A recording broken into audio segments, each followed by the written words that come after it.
এতদিন অনলাইনের মাধ্যমে তোমাদেরকে কিছু পাঠ আলোচনা করেছিলাম। আজকে আবার একটা নতুন পাঠ তোমাদের সাথে আলোচনা করব। আশা করি তোমাদের সবার বাংলা বইটা বেরিয়ে গেছে। তোমাদের 7-এ দেখবে বাংলা বইয়ের একটা অংশ আছে, সেটা হচ্ছে পঞ্চম পাঠে দুটি গানের জন্মকথা।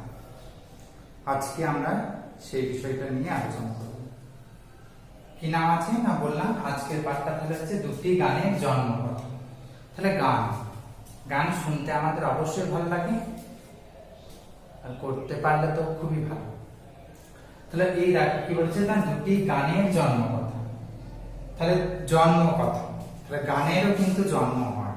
কিভাবে হয়? যখন কোনো শিল্পী তার সুনিপুণ লেখনীর মাধ্যমে আমাদেরকে এক একটা গান উপহার দেন, তখনই সেই গানটার কিন্তু জন্ম হয়। আজকে আমরা যেহেতু দুটি গান বলেছি, তাই যে দুটি গানের কথায় আমরা আলোচনা করব সেটা হচ্ছে বিশ্বকবি রবীন্দ্রনাথ ঠাকুরের দুটি বিখ্যাত গান। তো রবীন্দ্রনাথ ঠাকুর বললাম, তাহলে রবীন্দ্রনাথ ঠাকুর সম্পর্কে তো আমরা অবশ্যই কম বেশি সবাই জানি, তিনি বিশ্বকবি। এবার আমরা আজকে রবি ঠাকুরের যে গান দুটো নিয়ে আলোচনা করব। রবি ঠাকুরের গানকে আমরা কি বলি বলো তো? সেটা হচ্ছে রবি ঠাকুরের গানকে আমরা বলি রবীন্দ্র সঙ্গীত। রবীন্দ্র সঙ্গীত। রবীন্দ্র সঙ্গীত হচ্ছে রবি ঠাকুরের গান, তাহলে আমরা বলছি রবীন্দ্র সঙ্গীত। তো প্রথম যে গানটা নিয়ে আমরা আলোচনা করবো সেটা হচ্ছে জনগণ মন অধিনায়ক জয় হে। এই গানটার সঙ্গে তোমরা সকলে পরিচিত। তার কারণ হচ্ছে আমাদের স্বাধীন ভারতে জাতীয় সঙ্গীত হচ্ছে রবি ঠাকুরের লেখা এই গান, জনগণ মন অধিনায়ক জয় হে। এই গানটা যখনই আমরা পরিবেশন করি অবশ্যই সসম্মানে শ্রদ্ধার সাথে উঠে দাঁড়িয়ে। এবং দ্বিতীয় গানটি হচ্ছে আমার সোনার বাংলা আমি তোমায় ভালোবাসি। এটাও কিন্তু রবি ঠাকুরের একটা গান, রবীন্দ্রসঙ্গীত। আগেরটা যেমন বললাম আমাদের স্বাধীন ভারতের জাতীয় সঙ্গীত, তেমনি আমার সোনার বাংলা আমি তোমায় ভালোবাসি এটা হচ্ছে বাংলাদেশের, আমাদের ভারতের প্রতিবেশী দেশ বাংলাদেশ, সেই বাংলাদেশের জাতীয় সঙ্গীত হচ্ছে আমার সোনার বাংলা আমি তোমায় ভালোবাসি। এবার আমরা এই গানগুলো রবি ঠাকুরের কোথায় পাবো না, গীতবিতানে পাবো। গীতবিতানে বিভিন্ন ধরনের পর্যায় আছে, পূজা পর্যায়, স্বদেশ পর্যায়, প্রেম পর্যায়, বিচিত্র পর্যায়, এরকম ধরনের বিভিন্ন রকমের পর্যায় আছে। তো এই দুটো গান জনগণ মন অধিনায়ক জয় হে এবং আমার সোনার বাংলা আমি তোমায় ভালোবাসি, এই দুটোই হচ্ছে গীতবিতানের রবি ঠাকুর রচিত সঙ্গীতের বই। এই গীতবিতানের স্বদেশ পর্যায়ে পড়ছে, স্বদেশ পর্যায়ে এইটা হচ্ছে স্বদেশ পর্যায়ে দুটি গান করছে। কি কি গান বললাম? একটা হচ্ছে ভারতের জাতীয় সঙ্গীত জনগণ মন অধিনায়ক জয় হে, আর একটা হচ্ছে বাংলাদেশের জাতীয় সঙ্গীত আমার সোনার বাংলা আমি তোমায় ভালোবাসি। তো যেহেতু জন্মকথা, তাহলে জন্মকথা বলতে গেলে আমরা একটা জিনিস মাথায় আসছে যে তাহলে এই গানটার জন্মটা হলো কবে। তাহলে একটা একটা করে গান প্রথমে ধরা যাক। কি? সেটা হচ্ছে জনগণ মন অধিনায়ক জয় হে। এই গানটা যেটা আমরা গীতবিতানে পাবো, সেখানে কিন্তু এই একটা স্ট্যান্ডারে কিন্তু নেই, সেখানে 5টি অধ্যায় আছে, 5টি স্ট্যান্ডার আছে। তার মধ্যে যে প্রথম অংশটাই শুধুমাত্র আমাদের ভারতের জাতীয় সঙ্গীত হিসেবে ব্যবহার হচ্ছে, একদম জনগণ মন অধিনায়ক জয় হে যে প্রথম স্ট্যান্ডার্ডটা, সেইটা আমাদের ভারতের জাতীয় সঙ্গীত হিসেবে ব্যবহার করা। তাছাড়া সমগ্র গানটা যদি আমরা জানতে চাই তাহলে আমাদের অবশ্যই গীতবিতানে একটু দেখে নিতে হবে। ওখানে আমরা পুরো গানটায় 5টা অধ্যায় পেয়ে যাবো। আর একই রকম ভাবে আমার সোনার বাংলা আমি তোমায় ভালোবাসি, বাংলাদেশের যে জাতীয় সঙ্গীত, সেটাও কিন্তু পুরোটা কিন্তু বাংলাদেশের জাতীয় সঙ্গীত করা হয়নি। সেখানেও কিন্তু মোটামুটি আমরা যদি দুটো পূর্ণচ্ছেদ একসঙ্গে ধরি তাহলে এইরকম 3টে পূর্ণচ্ছেদ যেখানে রয়েছে দুটো করে, সেখানে মানে কিছুটা অংশ যদি লাইনে হিসেব করি তাহলে 25টা লাইন হচ্ছে আমার সোনার বাংলা আমি তোমায় ভালোবাসি, এই গানটা হচ্ছে টোটাল লাইন হচ্ছে 25টা মোট লাইন। এই 25টা লাইনের মধ্যে মাত্র 10টি লাইন তোমাদের পাঠ্য এবং এর এতটা অংশই বাংলাদেশের জাতীয় সঙ্গীত, এই 10টা লাইন। এবার প্রথম গান যে পাণ্ডুলিক অর্থাৎ খসড়া কখন পাওয়া গেছিল না 1911 যখন ভারতীয় জাতীয় কংগ্রেসের 26তম বার্ষিক অধিবেশন। তাহলে আমাদের স্বাধীন ভারতের জাতীয় কংগ্রেসের যে বার্ষিক 26তম সম্মেলন হয়েছিল সেখানে প্রথম এই গানটি জনসমক্ষে এসেছিল। বুঝতে পেরেছ? এই গানটি কোন গানটি না আমাদের বর্তমানে ভারতের যে জাতীয় সঙ্গীতটা রয়েছে এইটা জনসমক্ষে এসেছিল। তার পাশাপাশি আমরা পরে একটু যদি আমরা এই কোশ্চেনটা দেখি তাহলে আমরা ভালোভাবে পড়লে অবশ্যই সেখানে জানতে পারবো। সেখানে কি বলা রয়েছে না এই গানটি প্রথম জনসমক্ষে গাওয়া হয় সমবেত কণ্ঠে 27 ডিসেম্বর। গানের রিহার্সাল হয়েছিল ডাক্তার নীলরতন সরকারের হ্যারিসন রোডের বাড়িতে। হ্যারিসন রোড বর্তমানে যার নাম হচ্ছে মহাত্মা গান্ধী রোড। এই নীলরতন সরকার, ডক্টর নীলরতন সরকার, যার নামে আমাদের কলকাতায় বিখ্যাত হসপিটাল রয়েছে, উনি ডাক্তার ছিলেন, এমনকি নাইট উপাধি উনি পেয়েছিলেন। তার নেতৃত্বে দিয়েছিলেন দীনেন্দ্রনাথ ঠাকুর। পরের দিন দ্য বেঙ্গলি পত্রিকায় গানটি ইংরাজি অনুবাদ সহ সংবাদটি পরিবেশন করে। তার পাশাপাশি তারপর একটা লেখা রয়েছে তত্ত্ববোধিনী পত্রিকায় প্রথম প্রকাশিত গানটির পরিচয় দেওয়া হয়েছিল ব্রহ্ম সঙ্গীত বলে। তা তত্ত্ববোধিনী নামক একটা পত্রিকা কিন্তু আমরা পেলাম। কি নাম বললাম? তত্ত্ববোধিনী।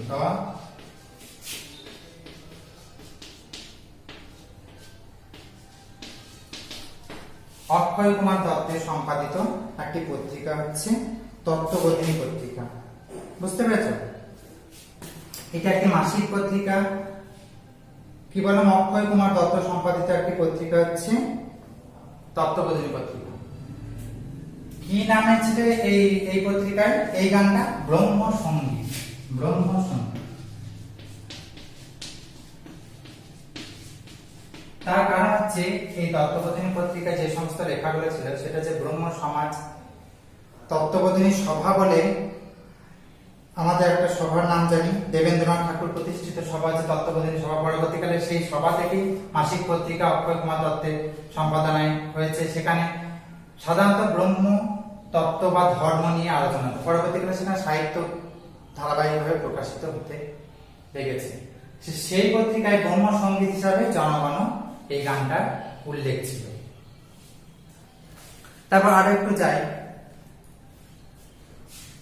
তো এখানে কিছুটা পড়ার পরে দেখবে লেখা রয়েছে বিরোধীরা বিভিন্ন রকমের প্রচার করে যে ওখানে অধিনায়ক বলতে হয়তো পঞ্চম জর্জকে ভারতে আসার যে আগমনের কথাটাই কিন্তু বলা হয়েছে, কিন্তু এখানে রবি ঠাকুর সেই অর্থে কিন্তু এই গানটা কখনোই লেখেননি। এইভাবে আমরা আস্তে আস্তে তাহলে কখন পেলাম? জন্মটা কখন হলো? ওই যে ঠিক ওই 1911 সালে সবার সামনে যখন এলো, জনসমক্ষে যখনই এলো তখনই ঠিক এই গানটার জন্ম কিন্তু। আমাদের কোনো কিছু ঘটনা যখন সবার সম্মুখে আসে, সবাই যখন জানতে পারেন তখন তো তার প্রকাশ হয়, ঠিক তেমনই। তাছাড়া আরো একটু কিছু দেখবে শেষের দিকে গানটি নিয়ে নানা রকম সামাজিক তিক্ততা ভুল বোঝাবুঝি সৃষ্টি হলো। রবীন্দ্রনাথ গানটির পরেও নানা উপলক্ষে ব্যবহার করেছেন। এবার যখনই গানটা মানুষের কাছে এলো তখনই মানুষের মধ্যে এই গানটা নিয়ে বিভিন্ন রকম আলাপ আলোচনা শুরু হয়ে গেল, কিন্তু সেই সমস্ত গুলোকে পাত্তা না দিয়ে স্বমহিমায় উজ্জ্বল হয়ে থাকলো এই গানটি। রবি ঠাকুর জনগণমনর ইংরেজি নামকরণ করল কি? The morning songs of India.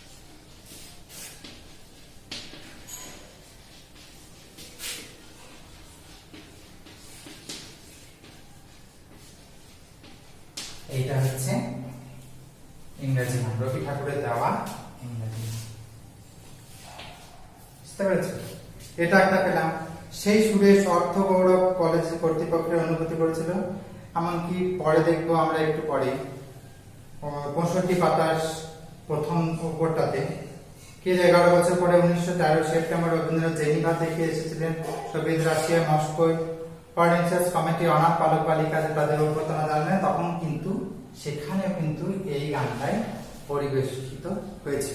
এটা পেলাম আমরা প্রথম গানে ইতিবৃত্তান্ত। ভালোভাবে এটা করব, তাহলেই কিন্তু আমরা এই গানটার জন্মতত্ত্বটা জানতে পারবো। বারংবার তোমরা বাড়িতে এই অংশটা পড়বে। এবার দ্বিতীয় গানটাতে আসি, সেটা হচ্ছে আমার সোনার বাংলা আমি তোমায় ভালোবাসি। এটাও কিন্তু রবি ঠাকুর রচিত গান। কি বলেন না, বাংলাদেশের জাতীয় সঙ্গীত। তো ওই গানটা দেখবে 66 পাতা যখন আমরা বইয়ের পাতাতে দেখবো তখন ওই গানটার তত্ত্ব কথা রয়েছে। কি প্রথম গাওয়া হয় কবে? 26 আগস্ট 1905। ওটা ছিল 1911, এটা হচ্ছে 1905। সরলা দেবী লিখেছেন তার জীবনে ঝরা পাতায়। সরলা দেবী হচ্ছে রবীন্দ্র বিশেষজ্ঞ, রবীন্দ্র সমালোচক যাই বলা যায়। তার জীবনে ঝরা পাতা নামক একটা রচনায় তিনি এই গানটা সম্পর্কে তিনি লিখেছেন। এই গানটা দেখি কি রয়েছে। আমার সোনার বাংলা আমি তোমায় ভালোবাসি, চিরদিন তোমার আকাশ তোমার বাতাস আমার প্রাণে বাজায় বাঁশি।